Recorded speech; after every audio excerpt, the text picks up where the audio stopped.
a lot of these unnecessary deaths come from nurse staff that's corrupt.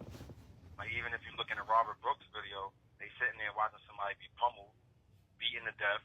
So how can we trust these people without Medicare? They don't serve us. They can know you have underlying ailments. They don't give you the proper medicine. They give you a hard time to get anything. You could be struggling with anything, and they're gonna give you a hard time to receive the proper medication, the proper care within the proper range of time. And we can talk about the brutality, the isolation, pulling somebody from either a housing unit, a dorm unit, a block, cell block. And once they isolate you, they have their way. The first thing they tell you to do is put your hands on the wall. If you don't put your hands on the wall, they're going to spray you and say you're being aggressive. Put your hands on the wall, they're going to cuff you and beat you up. Everybody knows in the state of New York, the typical thing that the police do, they cuff you, and the first thing they do is throw you down a flight of stairs. That's like, everybody knows this in jail. I've seen it happen plenty of times. I've been in situations myself where I have been, about half my body has been caught between the gate with officers on each side either kicking me or hitting me with sticks.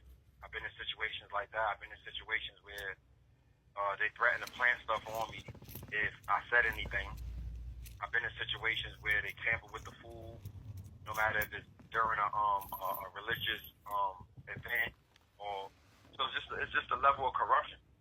Now their families, definitely, the racist officers, their families don't really know what this job entails. They go home and tell a story about savages that they overseen, quote unquote, which is supposed to be the inmate or the incarcerated individual, and then they make themselves seem like heroes for years.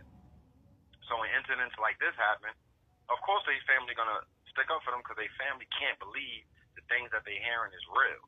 Definitely when they got their family members posting propaganda that ain't true. So they believe that their parents or their brothers or their sisters is getting up, going to do a good deed in a neighborhood and service society by keeping quote unquote criminals in check. But when they come in, once they walk through these doors, they become the biggest criminals. They steal packages. They got a long history of stealing money. They got a long history of setting people up, kidnapping people, shipping them from jail to jail. This ain't nothing new. It's just being exposed now. And we never had no footage. It was always their word against us. First thing they do is write up that you assaulted them. None of them have no marks, no bruises, nothing, because you never assaulted them. But they're going to write it up that way to justify you sitting in the hospital with bones broken in your body. And I'm just asking people, this ain't about having the answers. And the exposure level is there now. Now we got to take a step